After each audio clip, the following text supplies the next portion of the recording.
«Моя жена Лгунья» – изящная, легкая, стремительная комедия американских драматургов Мэо и Энакена. Сюжет пьесы актуален и по сей день, хотя события разворачиваются в 50-е годы прошлого столетия в Америке, в Чикаго. В этой искрометной и очень смешной комедии есть все – любовь, ревность, правда и ложь, корысть и преданность, полиция и не только.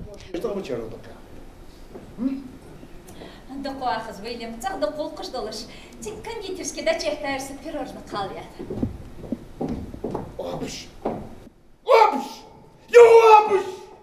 Герои спектакля – семейная пара, в которой назревает кризис. Уильям Гаррисон – примерный семьянин. Его омрачали лишь два обстоятельства – постоянная ложь жены Кэти и ее нежелание иметь детей. А врать для Кэти стало привычкой. Солгав однажды, больше не смогла остановиться. Иногда это даже получалось непроизвольно, только вот очередная безобидная ложь становится причиной серьезного разлада. Мы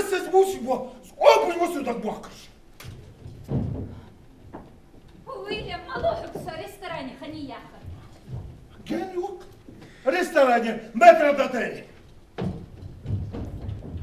Очередная маленькая уловка повлекла за собой снежный ком авантюрных и умопомрачительных перемен в семейной жизни героев. Появление ребенка Кэти считает тяжким бременем и не готова отказаться от беззаботной жизни, но мужа любит. И чтобы вернуть любимого, но очень ревнивого супруга, главная героиня решается на невероятную интригу, опасный обман. Помогает ей в этом подруга Мэджи Скотт, которая предлагает купить ребенка.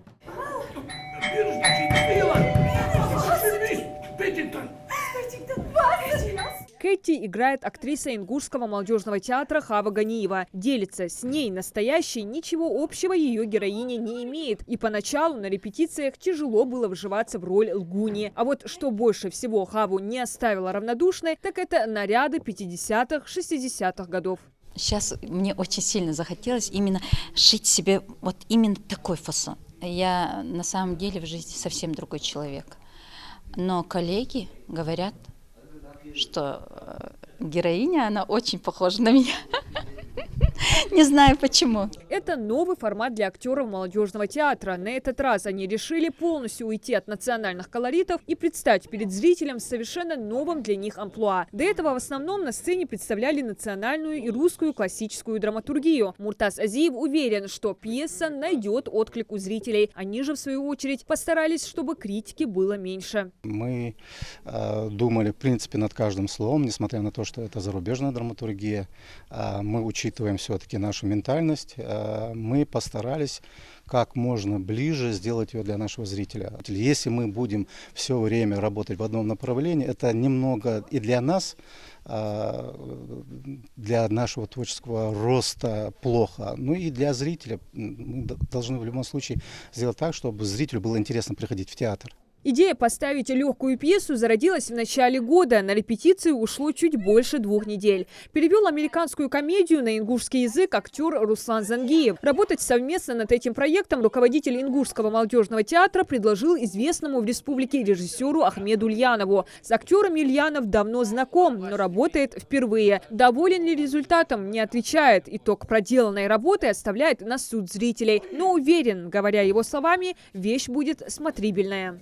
Здесь совершенно другая природа существования, взаимоотношений совершенно другая природа. Руки другие, ноги другие, все другое. У американцев, по крайней мере, чем у нас. Поэтому вот девочки не дадут соврать так, когда я говорю, нет, все, руки с пояса сняли. Нет, это ингушский ход, это русский ход, нам он не нужен.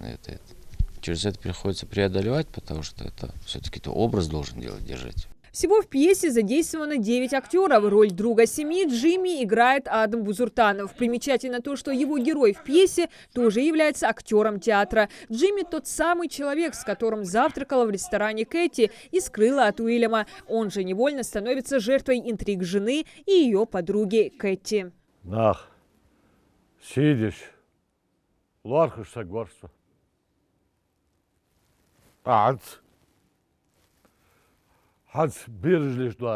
Я, как друг семьи, автоматически меня туда втягивают. И меня, и супругу мою Мэджи. Да, еры геттерцена, да, кит опжбуцел. И бирш хакояр сова. Охшине кестиш. Мэджи кестиш. Одним словом, Мною крутят, как хотят эти две женщины. Как раз актуальный в наше время. Я надеюсь, в этой песне кто-то увидит свое лицо и, наверное, думаю, решит изменить хоть какой-то взгляд. Я надеюсь. Ориентирован спектакль на зрителя категории 14+. Над спектаклем работала художник-сценограф Лиза Черкиева, выпускница ГИТИСа. Она же разработала эскизы для декораций и костюмов.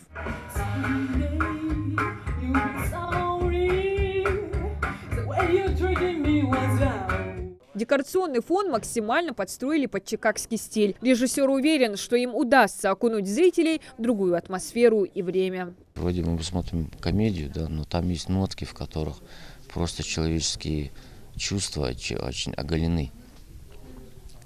Когда главный герой говорит, зачем мы в принципе живем, это финальная точка. Мы вроде бы все смеемся, а в финале он ставит точку тем, что зачем мы живем ради себя только, мы же обязаны жить для кого-то, воспитывать детей. Могут ли дети вернуть семейный мир? На чем важно строить гармоничные семейные отношения помимо любви? И закончится ли комедия хэппи-эндом? На все эти вопросы зритель сможет ответить в конце пьесы. В общем, в эксцентрической комедии высмеиваются многочисленные женские и мужские страхи, из-за которых люди часто создают себе проблемы, как говорится, на ровном месте. А актеры молодежного театра делают это в легкой и остроумной форме. Сдают пьесу актеры сегодня, ну а премьера состоится уже в эту субботу, 28 мая, в Театре юного зрителя. Диана Дударова, Рамзан Зурабов. Новости 24.